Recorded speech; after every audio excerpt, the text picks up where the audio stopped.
Y voy a presentar en segundo lugar a María Otaola, quien también hizo su residencia en el Hospital de Clínicas. Así que realmente la doctora Quadrelli realmente tiene un problema con el Hospital de Clínicas. La doctora María Otaola trabaja en el grupo activamente de enfermedades intersticiales. Ella actualmente se desempeña como médica de planta en el Instituto de Rehabilitación, también es neumonóloga del Centro CEMIC, y además una adorable persona. Así que, María, con ustedes. A Silvia por la invitación. Esta es una jornada de lujo, sobre todo por la presencia del doctor Coletti. Y bueno, muchos temas interesantes se van a tocar. Me toca a mí hablar del rol de ultrasonido en las enfermedades intersticiales relacionadas a enfermedad del tejido conectivo. Espero que no haya ningún ecocardiografista en el salón. Por favor. Acá por la luz, perdón, una estrella. Bueno, estos son mis conflictos de intereses. Les voy a contar un caso frecuente de la semana pasada, creo que es que tengo en el consultorio del hospital. Es un hombre de 67 años, con artritis reumatoidea clarísima desde los 50, con todos los anticuerpos positivos, extabaquista severo, que consulta por una disnea de 6 meses de evolución, clase funcional 2, y tos seca de hace un año. Nunca lo habíamos visto en neumonología, por lo tanto, por estos síntomas nos los derivan los reumatólogos. Ya cuando nos lo derivan, le hacemos un funcional respiratorio que tenía un 65% de FBC, con una relación normal y una DLCO del 51% y con desaturación en la marcha. Y esta tomografía. No hace falta que le den la palabra a ningún tomografista. Bueno, sí, estaría bueno, pero simplemente para seguir. Es una tomografía con, obviamente, una enfermedad fibrosante avanzada. Ya tiene patrón de UIP, inclusive. Entonces, no les voy a contar cómo siguió y cómo encaramos el tratamiento de este paciente, pero queda claro que por lo menos nos llegó tarde. O sea, este paciente nos llegó con una enfermedad fibrosante avanzada, y una enfermedad que no empezó en las últimas semanas, ni en el último mes, ni siquiera en el último año seguramente. Es una enfermedad que empezó muchísimo antes y su artritis había empezado hace 16 años. Entonces, la pregunta es, ¿por qué no lo derivaron antes? Y pues siempre decimos, a los pacientes con artritis reumatoidea por ahí no esclerodermia, derívenlos cuando tienen disnea. ¿Disnea de qué? Disnea de esfuerzo. Estos pacientes no caminan muchas veces. ¿Se cansa cuando camina? No, no camino. Bueno, y ahí ya nos quedamos con un elemento menos. La realidad es que siempre o casi siempre llegamos tarde para hacer diagnóstico de enfermedad intersticial relacionada a enfermedad del tejido conectivo, no tanto en esclerodermia. Y esto es justamente porque lo que no hacemos en estas enfermedades rutinariamente, salvo en esclerodermia de vuelta, es screening. Y screening, un poco ya habló Juan y no voy a ahondar en estos temas. Screening tiene mucho sentido en enfermedades de alta prevalencia, que tengan un largo estadio preclínico, que sea posible la detección temprana y que tenga sentido la detección temprana porque existe tratamiento, pero el tema es con qué. Las herramientas para hacer screening, de vuelta, él lo dijo un poco, tienen que tener alta sensibilidad o por lo menos una sensibilidad aceptable, tienen que ser test validados y reproducibles y también baratos. Es un poco también lo que dijo, lo que nombró Juani. La enfermedad intersticial asociada a enfermedad del tejido conectivo es una enfermedad que se presta para hacer screening. La verdad que la enfermedad del tejido conectivo de por sí es una enfermedad de baja prevalencia. No tanto la R, pero sí todo el resto. Son enfermedades de baja prevalencia. Y más aún la enfermedad intersticial asociada a enfermedad del tejido conectivo. O sea, si nos podemos hacer screening en la población general, estamos muertos. O sea, ya de por sí estamos con algunas dificultades en fibrosis pulmonar hepática, imagínate en estas. Pero si acotamos la población, o sea, ya sabemos que el paciente tiene una enfermedad intersticial, una enfermedad del tejido conectivo. La enfermedad intersticial en este grupo de pacientes no es tan infrecuente. Es más, es muy frecuente. En la esclerodermia es casi la regla, pero la artritis reumatoidea tenemos, no sé si llegan a leer, un 20 a 30% de enfermedad intersticial significativa. En la polimiositis un 15 a 70% de esto, obviamente depende de los trabajos y de los criterios diagnósticos. Y en el Sjögren de un 10 a 30%. No es baja esta prevalencia, son grupos de alto riesgo. Y aparte, obviamente ya sabemos que la enfermedad intersticial tiene un alto impacto en la morbimortalidad en estos pacientes. O sea, yo creo que no hay duda que hay que hacer screening. El tema es con qué. hemos hecho un recorrido del estetoscopio a la tomografía, digamos, sin escalas. En el camino se han caído algunos soldados porque la radiografía vimos que no servía. La función pulmonar es muy buena porque es muy sensible, pero es muy poco específica. Y la broncoscopía también es poco específica, es menos accesible, es más invasiva. Creo que nos hemos quedado casi todos con la tomografía, que es verdad que es un muy buen método, es el método gold standard de hecho, pero no es muy accesible por los costos y por el acceso que tenemos muchas veces en Argentina, y es un método que requiere la radiación. Y esto deja el escenario planteado y llano para la ecografía pulmonar. Ecografía y pulmón son casi antagónicos. No sé si a ustedes les suena que el aire y el hueso son enemigos de la onda ultrasonido, y es todo lo que hay en la caja torácica.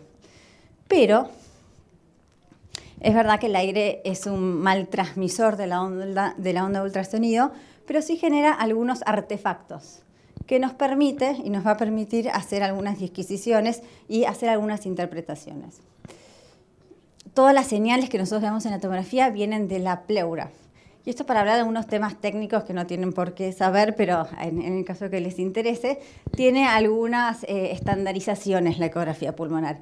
Y es que se hace con una sonda convexa, chiquita o de las convencionales, que se miden los espacios intercostales longitudinalmente, es decir, perpendicular a las costillas, y que siempre se usan bajas frecuencias. Esta es, digamos, la estandarización que se hace para ver pulmón. ¿Qué es un pulmón normal? Esto, se los presento.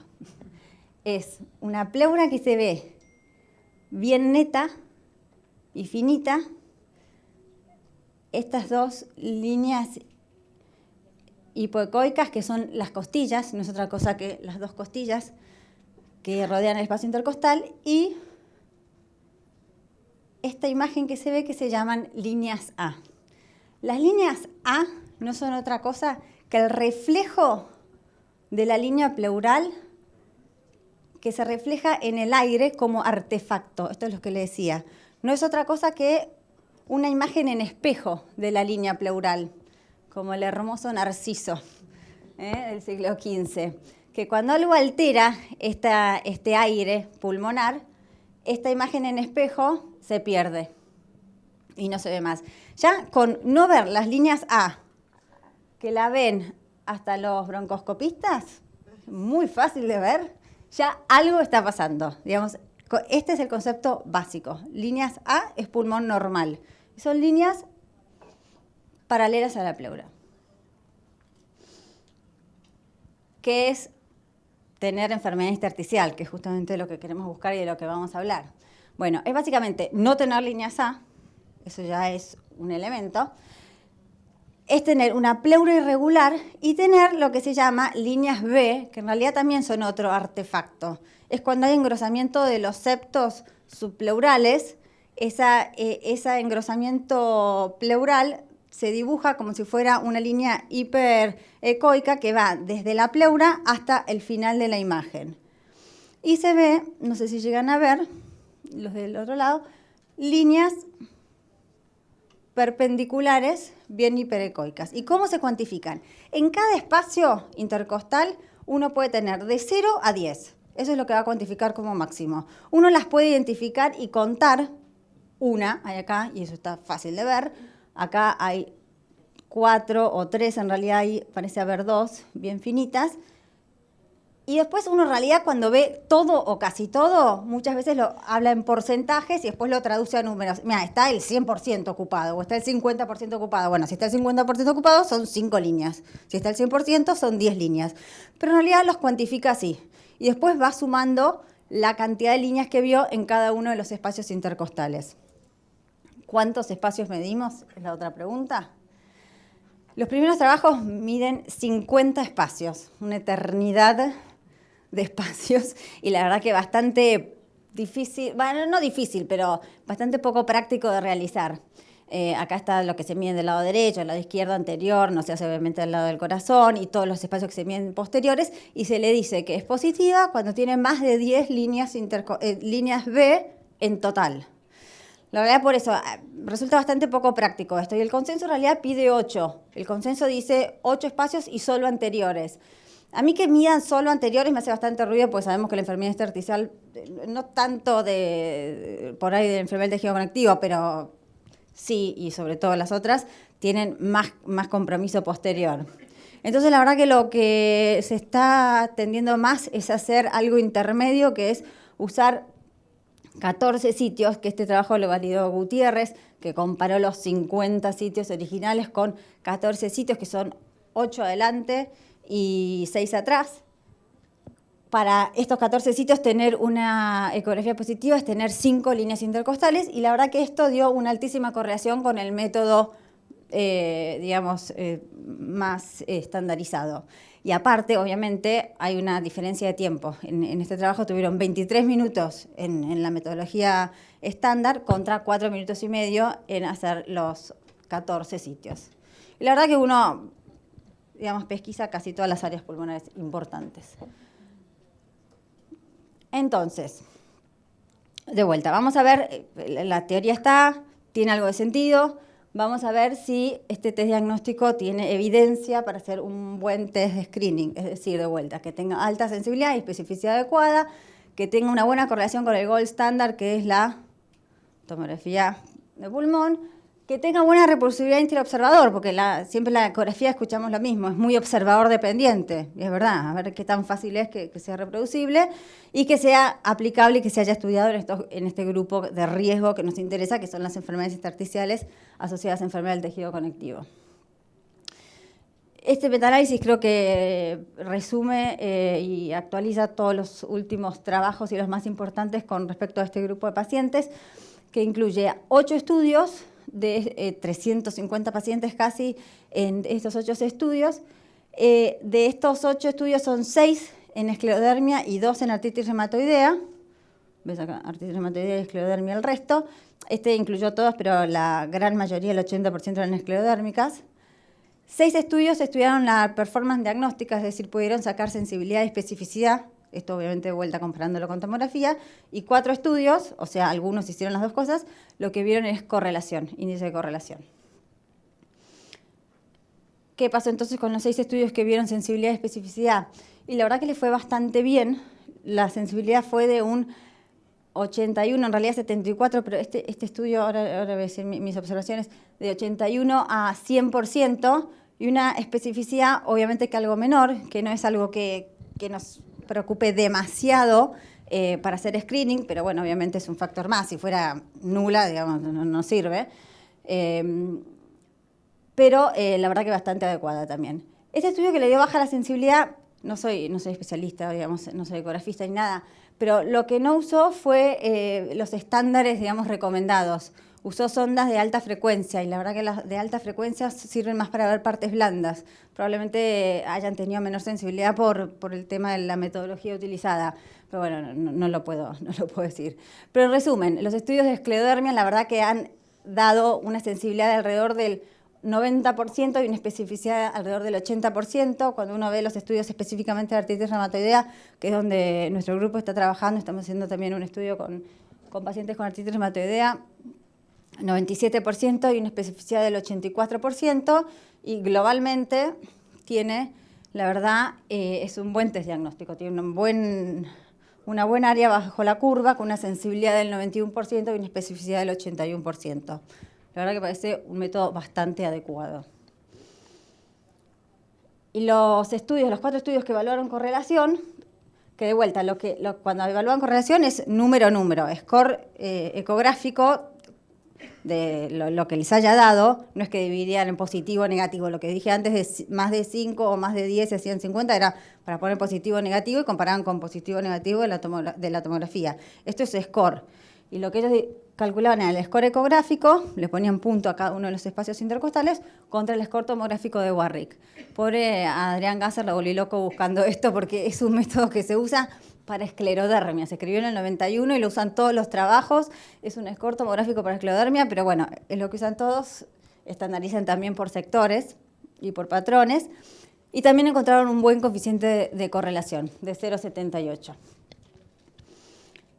El tema es, de vuelta, la otra pregunta que surgía, si es muy operador dependiente, qué correlación hay entre los distintos operadores que han evaluado en cada uno de estos estudios. En casi todos los estudios hubo 2 operadores o más, y la verdad que el kappa, los tomografistas van a estar muy envidiosos de este kappa, porque no tenemos esto, por lo menos para ver panal, es de casi 0,80 o más. Y lo mismo la variabilidad interobservador, de 6.8 a 7.4. La verdad que es bastante buena. Y lo que a mí me gustó de este estudio de AR era que no solamente analizaban la sensibilidad, especificidad y la variabilidad interobservador, sino que después vieron qué pasaba cuando a los mismos pacientes, que en realidad eran 39 pacientes con artritis reumatoidea, que habían tenido una buena sensibilidad y especificidad y una buena correlación con la tomografía, los miraba un médico poco entrenado. Y poco entrenado era con un entrenamiento de 3 horas, o sea, 2 sesiones de 3 horas. Eso era todo lo que le daban. Y lo hacían mirar lo mismo que habían visto los altamente entrenados. Y tenía una recontra buena sensibilidad y especificidad también, muy parecida, de 89% y 50% de especificidad.